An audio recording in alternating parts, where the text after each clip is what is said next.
The Master of the World, by Jules Verne, Chapter 7, A Third Machine. I confess that at first this letter dumbfounded me. Ohs and ahs slipped from my open mouth. The old servant stared at me, not knowing what to think. "Oh, sir, is it bad news?" I answered, for I kept few secrets from this faithful soul, by reading her the letter from end to end. She listened with much anxiety. "A joke, without doubt," said I, shrugging my shoulders.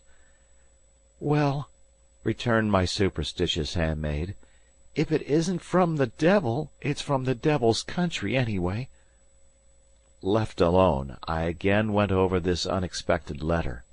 Reflection inclined me yet more strongly to believe that it was the work of a practical joker. My adventure was well known. The newspapers had given it in full detail. Some satirist, such as exists even in America, must have written this threatening letter to mock me. To assume, on the other hand, that the Erie really served as the refuge of a band of criminals seemed absurd. If they feared that the police would discover their retreat, surely they would not have been so foolish as thus to force attention upon themselves. Their chief security would lie in keeping their presence there unknown. They must have realized that such a challenge from them would only arouse the police to renewed activity. Dynamite or melinite would soon open an entrance to their fortress. Moreover, how could these men have, themselves, gained entrance into the Erie unless there existed a passage which we had failed to discover? Assuredly the letter came from a jester or a madman, and I need not worry over it, nor even consider it. Hence, though for an instant I had thought of showing this letter to Mr. Ward, I decided not to do so. Surely he would attach no importance to it. However, I did not destroy it, but locked it in my desk for safe keeping. If more letters came of the same kind, and with the same initials, I would attach as little weight to them as to this. Several days passed quietly. There was nothing to lead me to expect that I should soon quit Washington, though in my line of duty one is never certain of the morrow. At any moment I might be sent speeding from Oregon to Florida, from Maine to Texas, and this unpleasant thought haunted me frequently. If my next mission were no more successful than that to the Great Erie, I might as well give up and hand in my resignation from the force. Of the mysterious chauffeur or chauffeurs, nothing more was heard. I knew that our own government agents, as well as foreign ones, were keeping keen watch over all the roads and rivers, all the lakes and the coasts of America. Of course, the size of the country made any close supervision impossible. But these twin inventors had not before chosen secluded and unfrequented spots in which to appear. The main highway of Wisconsin on a great race day, the harbor of Boston, incessantly crossed by thousands of boats, these were hardly what would be called hiding places. If the daring driver had not perished, of which there was always strong probability, then he must have left America. Perhaps he was in the waters of the Old World, or else resting in some retreat known only to himself, and in that case... Ah! I repeated to myself many times, for such a retreat, as secret, as inaccessible, this fantastic personage could not find one better than the Great Erie. But of course a boat could not get there, any more than an automobile. Only high-flying birds of prey, eagles or condors, could find refuge there. The 19th of June I was going to the police bureau when, on leaving my house, I noticed two men who looked at me with a certain keenness. Not knowing them, I took no notice, and if my attention was drawn to the matter, it was because my servant spoke of it when I returned. For some days, she said, she had noticed that two men seemed to be spying upon me in the street. They stood constantly, perhaps 100 steps from my house, and she suspected that they followed me each time I went up the street. "You are sure?" I asked. "Yes, sir, and no longer ago than yesterday, when you came into the house, these men came slipping along in your footsteps, and then went away as soon as the door was shut behind you." "You must be mistaken." "I am not, sir." "And if you met these two men, you would know them?" "I would." "Good!" I cried, laughing. "I see you have the very spirit for a detective. I must engage you as a member of our force." "Joke if you like, sir, but I have still 2 good eyes, and I don't need spectacles to recognize people. Some one is spying on you, that's certain, and you should put some of your men to track them in turn." "All right, I promise to do so," I said, to satisfy her. "And when my men get after them, we shall soon know what these mysterious fellows want of me." In truth, I did not take the good soul's excited announcement very seriously. I added, however, "When I go out, I will watch the people around me with great care." "That will be best, sir." My poor old housekeeper was always frightening herself at nothing. "If I see them again," she added, "I will warn you before you set foot out of doors." "Agreed." And I broke off the conversation, knowing well that if I allowed her to run on, she would end by being sure that Beelzebub himself and one of his chief attendants were at my heels. The 2 following days there was certainly no one spying on me, either at my exits or entrances, so I concluded my old servant had made much of nothing, as usual. But on the morning of the 22nd of June, after rushing upstairs as rapidly as her age would permit, the devoted old soul burst into my room and in a half whisper gasped, "Sir! Sir!" "What is it?" "They are there!" "Who?" I queried, my mind on anything but the web she had been spinning about me. "The 2 spies." "Ah, those wonderful spies!" "Themselves, in the street, right in front of our windows, watching the house, waiting for you to go out." I went to the window, and raising just an edge of the shade, so as not to give any warning, I saw 2 men on the pavement. They were rather fine-looking men, broad-shouldered and vigorous, aged somewhat under 40, dressed in the ordinary fashion of the day, with slouched hats, heavy woolen suits, stout walking shoes, and sticks in hand. Undoubtedly they were staring persistently at my apparently unwatchful house. Then, having exchanged a few words, they strolled off a little way, and returned again. "Are you sure these are the same men you saw before?" "Yes, sir." Evidently I could no longer dismiss her warning as an hallucination, and I promised myself to clear up the matter. As to following the men myself, I was presumably too well known to them. To address them directly would probably be of no use. But that very day one of our best men should be put on watch, and if the spies returned on the morrow, they should be tracked in their turn and watched until their identity was established. At the moment they were waiting to follow me to police headquarters? For it was there that I was bound as usual. If they accompanied me I might be able to offer them a hospitality for which they would scarce thank me.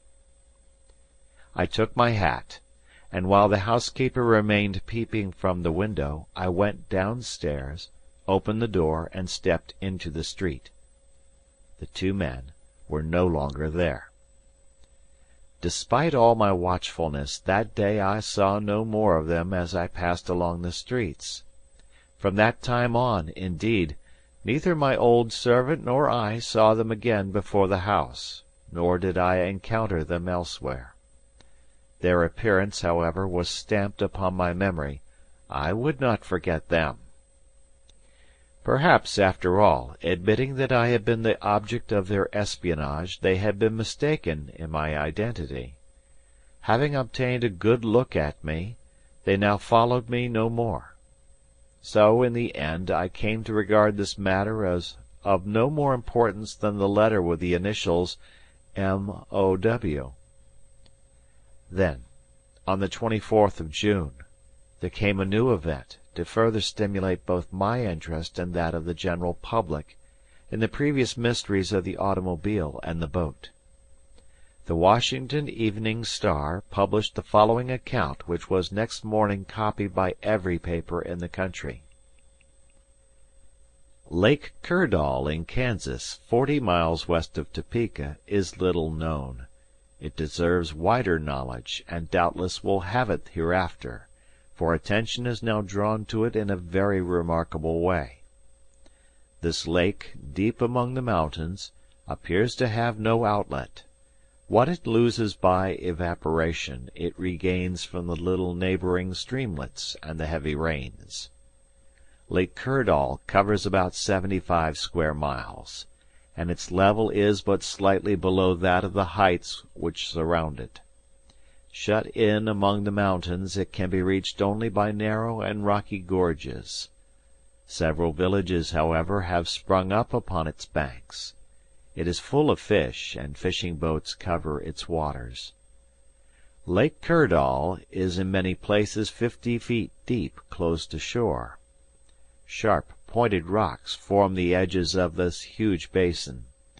Its surges, roused by high winds, beat upon its banks with fury, and the houses near at hand are often deluged with spray as if with the downpour of a hurricane.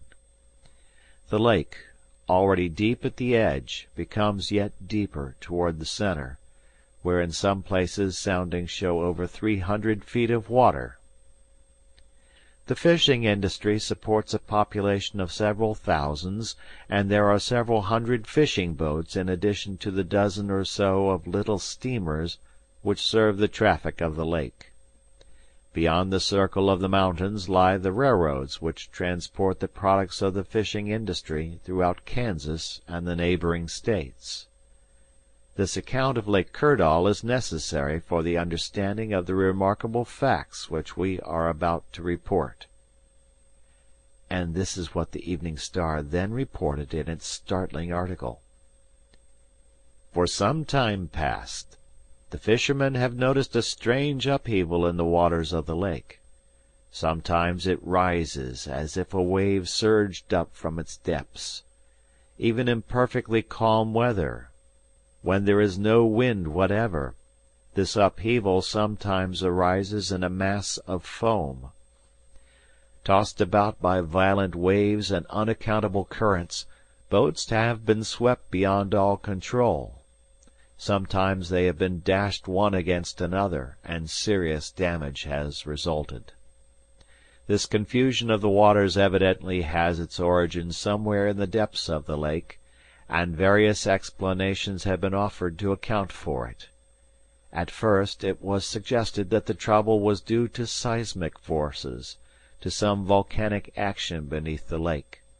But this hypothesis had to be rejected when it was recognized that the disturbance was not confined to one locality, but spread itself over the entire surface of the lake, either at one part or another, in the center or along the edges, traveling along almost in a regular line and in a way to exclude entirely all idea of earthquake or volcanic action.